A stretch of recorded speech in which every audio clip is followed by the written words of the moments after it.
Quatrième chapitre, venons-en maintenant à la création des formulaires et des champs dans ces formulaires de votre projet. Alors, je vous conseille fortement d'avoir déjà élaboré un modèle Word pour savoir exactement le nombre de formulaires que vous allez concevoir, d'avoir décidé auparavant si vous utilisez la collecte de données longitudinales ou non, c'est-à-dire si vous avez des formulaires qui sont amenés à se répéter au cours du projet. Et d'abord donc, pour faire cela, je vais dans le concepteur en ligne qui est ici et je vais créer mes formulaires. Alors sur EdCap, le terme formulaire est synonyme du terme instrument. Donc là, par défaut, il y a un instrument qui est déjà conçu. Je vais le renommer.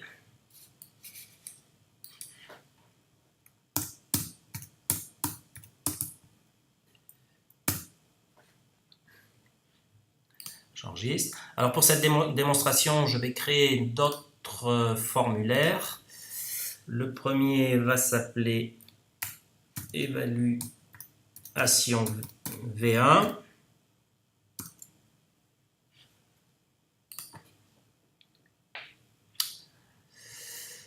Autre formulaire évaluation V2.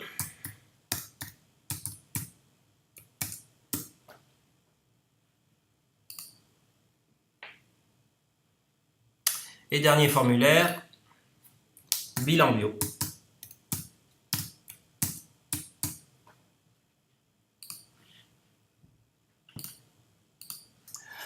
On va voir maintenant une partie importante qui est la création des champs dans les différents formulaires. Donc pour entrer dans un formulaire, je clique sur celui-ci.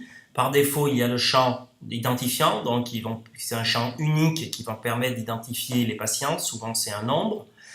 Tout à l'heure, je vous expliquerai comment faire que ces identifiants se créent automatiquement. Mais on va créer d'autres champs et je vais vous montrer les différents types de champs. Donc ici, je vais passer un peu vite, vous faites ajouter un champ. Alors le premier qu'il nous propose, c'est boîte de texte. La première chose, on définit l'étiquette du champ, donc ce que vont voir les utilisateurs, les personnes qui vont saisir les données. Donc là, je vais faire un champ initial. Ici, je dois mettre le code de la variable. Donc souvent, soit c'est le nom de l'étiquette sans les accents. Si l'étiquette est trop longue, eh ben, on met une abréviation. Donc là, je vais mettre initial. Donc là, si je laisse comme ça, je pourrais entrer dans ce champ. Je ne serai restreint par rien du tout, sauf la longueur, le nombre de caractères. C'est-à-dire que je pourrais rentrer du texte, je pourrais rentrer des nombres, je pourrais rentrer des dates.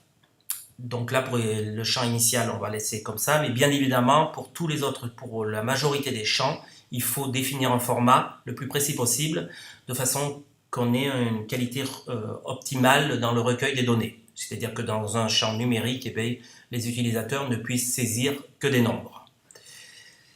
Donc,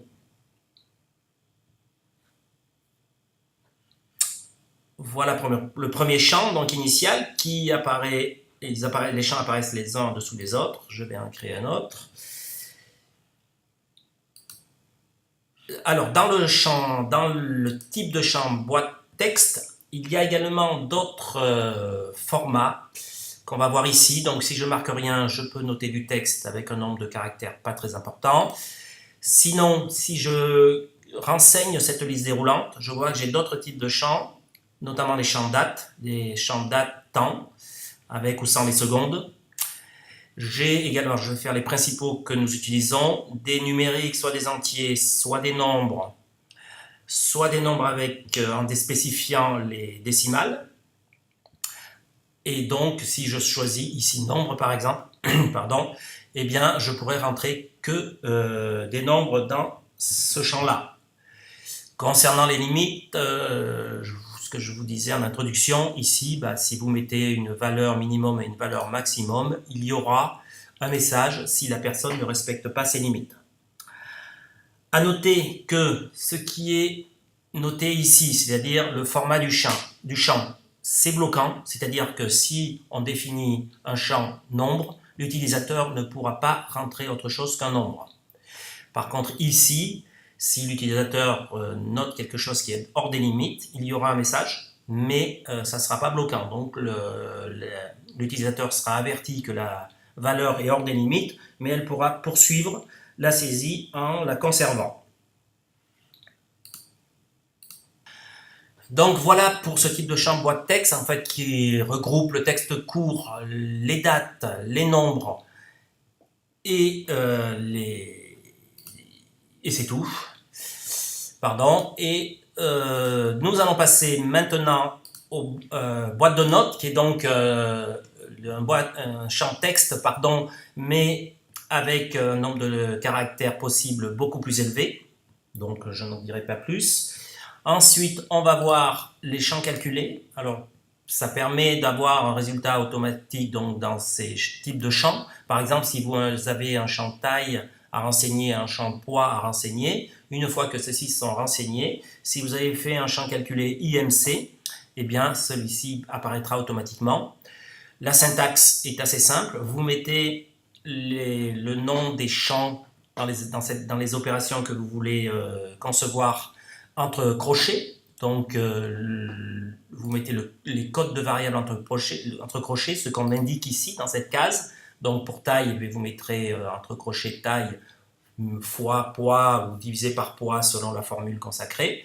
Si vous voulez une syntaxe plus élaborée, eh bien vous cliquez ici et vous aurez des exemples plus avancés qui vous permettront de faire des formules un peu plus compliquées.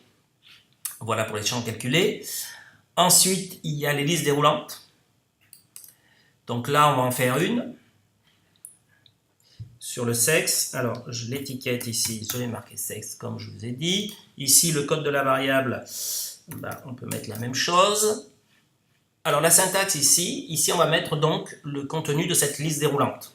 La syntaxe est toujours la même, vous mettez un chiffre, n'importe lequel que vous voulez, une virgule, puis le premier terme que vous voulez voir apparaître dans la liste déroulante.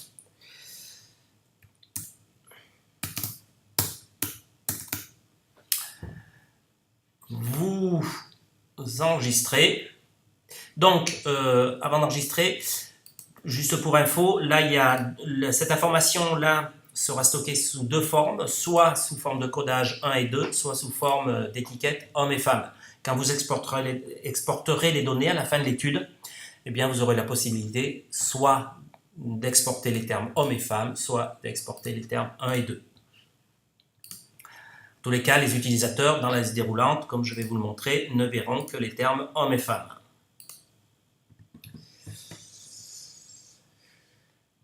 Ensuite, nous allons voir, donc là, il n'y a qu'une réponse possible, bien évidemment. Les cases d'options, donc c'est un peu le même principe, je vais vous le montrer simplement, l'apparence est différente, donc je vais faire toujours le même champ. Là, je suis obligé de rajouter un caractère en plus parce que le nom des variables en codage est unique dans CRF, donc vous ne pouvez pas utiliser deux fois le même code variable. De toute façon, c'est bloquant, un message apparaîtra si vous le faites. Là, je vais mettre la même chose. Bon, je vais faire plus court. J'enregistre. Donc, au lieu que ça apparaisse en liste déroulante, il y a de petits cases d'options comme ça et on coche l'une ou l'autre, donc selon. Ce champ, je vais le supprimer en cliquant sur la croix rouge. Je vais maintenant en créer un autre qui sera la case à cocher. Donc la case à cocher, la grosse différence par rapport aux deux types de champs que je viens de vous expliquer, c'est qu'il y a plusieurs réponses possibles. On l'utilise classiquement pour les antécédents. Par exemple, ce que je vais faire, je vais donc créer un champ antécédent. Ici, je vais coder la variable antécédent. Et là, je vais mettre mon choix. Alors, la syntaxe est la même que pour les listes déroulantes. Un chiffre. Le premier terme que vous voulez voir apparaître, enfin la première case à cocher. Donc là, je vais mettre cardio, neuro, et je vais faire une case à cocher autre. J'enregistre, et donc là, voilà, donc on pourra cocher une, deux, ou les trois, ou aucune, comme on voudra. Pour ma démonstration, j'ai besoin de faire un autre champ.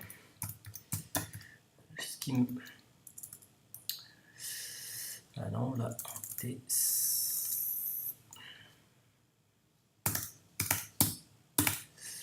voilà, c'est mieux, antécédent précision. Donc c'est un champ qui sera complété si la case autre est cochée.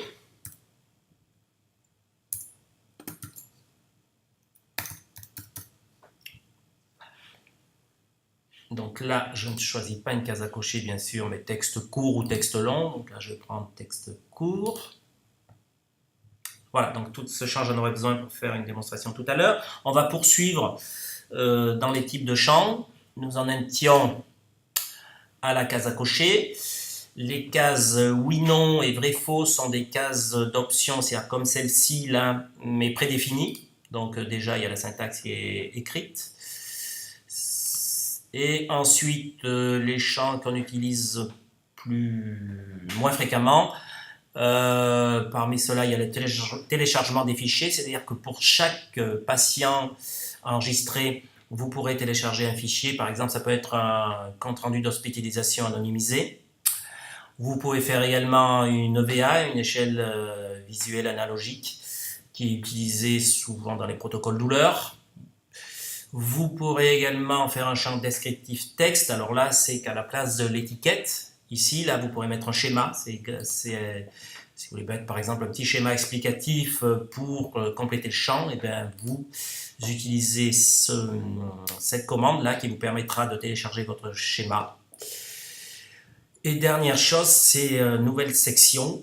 Alors je peux pas donc la nouvelle section, ça permet de séparer les champs dans votre formulaire, donc c'est plus pratique à la saisie et ça permet plus de clarté.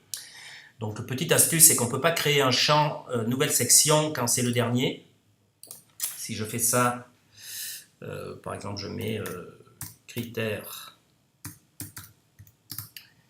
d'inclusion, enfin je ne vais pas le faire puisque ça ne va pas marcher. Voilà, il me dit que comme c'est le dernier champ, je ne peux pas créer une en-tête. Donc je suis obligé en fait de créer déjà un champ de cette nouvelle section, puis de revenir et de créer en dessus cette nouvelle section. Je pourrais faire par exemple critères d'inclusion.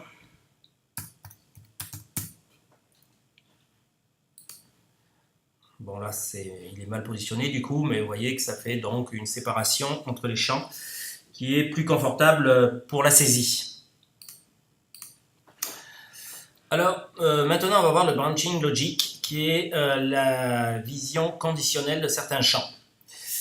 Donc quand on retourne, alors une chose que je ne vous ai pas dit, pour chaque champ on a quelques commandes. Ici le crayon ça permet de retourner dans la configuration du champ, là où on était lorsque l'on le crée. Voilà. Ici ça permet de le copier, pardon. Ici, c'est le branching logic que je vais vous expliquer tout de suite. Là, c'est pour déplacer le champ. Donc, vous pouvez également le faire. Alors là, je vais pouvoir déplacer celui-là, mais par exemple, si vous gardez la souris appuyée, vous pouvez le déplacer comme ça. Et donc ici, la croix rouge, comme je l'ai déjà utilisé, c'est pour supprimer le champ. Voyons maintenant le branching logic. Donc, il peut être intéressant que certains champs apparaissent à l'écran uniquement en fonction de la réponse d'autres champs. Typiquement ici, on aimerait que le champ précision antécédent n'apparaisse que quand la case autre est cochée au champ antécédent. Donc on va faire un branching logic entre ces deux champs. Conventionnellement, ce champ antécédent va s'appeler le champ pair. et ce champ antécédent précision va s'appeler le champ fils. On fait toujours le branching logic sur le champ fils. Donc je clique ici sur cette flèche verte et ici en bas de la fenêtre je vois tous les champs, non seulement tous les champs mais aussi toutes les réponses aux champs que je vais pouvoir utiliser pour définir la condition que mon champ soit visible ou non, que mon champ fils soit visible ou non. Donc ça ne peut qu'être que des listes déroulantes ou des cases à cocher. Ça peut être un champ texte par exemple. Donc ici, ça peut être un champ numérique aussi, avec possibilité de mettre plus grand que, etc.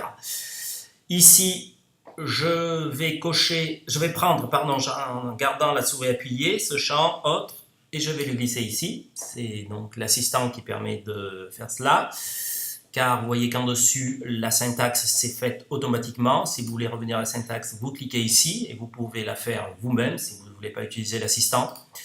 Alors dans l'assistant, on voit qu'il y a on peut rajouter plusieurs réponses, c'est-à-dire qu'on peut faire en sorte que le champ soit visible, soit quand toutes les conditions sont réunies, si on met plusieurs conditions, soit si l'une au moins des conditions est réunie. Si vous voulez encore une fois avoir des syntaxes de branching logic plus élaborées, vous cliquez ici et vous aurez des exemples, on peut faire des choses beaucoup plus compliquées. Je sauvegarde, donc là on voit le terme qui vient d'apparaître et ce champ va n'apparaître uniquement quand le champ antécédent sera coché à autre, ce que je vais vous prouver immédiatement. Je vais créer un patient puisqu'on est en mode draft, donc je peux faire ce que je veux.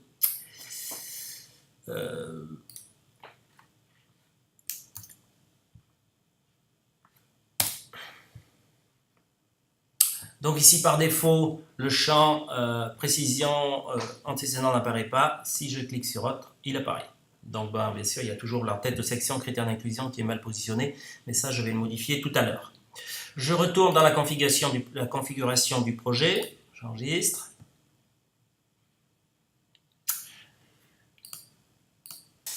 Et maintenant, on va revenir dans le concepteur en ligne pour voir les matrices de champs. Ici, là, soit je peux, sur chaque champ, ajouter un champ ou ajouter une matrice de champ. Alors, matrice de champ est utilisée lorsqu'on a plusieurs champs pour lesquels le choix de réponse est toujours le même. Par exemple, pour les critères d'inclusion, on a toujours, la réponse est toujours oui ou non. Mais donc, on peut utiliser une matrice de champ pour faire les critères d'inclusion. On peut aussi utiliser cela si vous avez des questionnaires qualité de vie, par exemple, où le choix des réponses est peut-être un peu plus complexe, un peu plus diversifié. Et dans ce cas-là, on n'aura qu'à concevoir une seule fois ce choix de réponse et l'attribuer à tous les champs pour lesquels cela s'applique. Donc la première chose, je vais créer étiquette de champ. Ici, c'est mon premier champ. Donc moi, je vais mettre critère 1. Ici, je vais mettre le code de cette variable. C'est comparable à ce que je faisais tout à l'heure. Critère 1, pardon. Là, je vais ajouter une ligne, c'est-à-dire je vais ajouter un champ dans cette matrice de champs.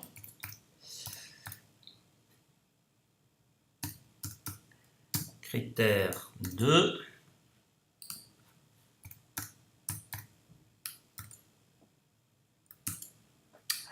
Et ici, je vais mettre les réponses possibles. Donc, toujours avec la même syntaxe. 0, ça va être non. Et 1, ça va être oui. Je nomme en bas ce groupe, donc je vais mettre critère inclusion. Je peux choisir ici mon format de réponse.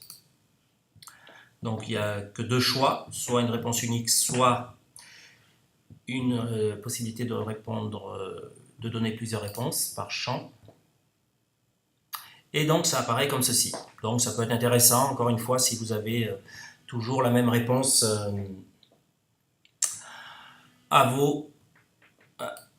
pour plusieurs champs. Pardon. Je mets ici l'entête de section qui sera plus indiquée ici. Donc vous voyez, je peux la modifier, la bouger en gardant la souris appuyée.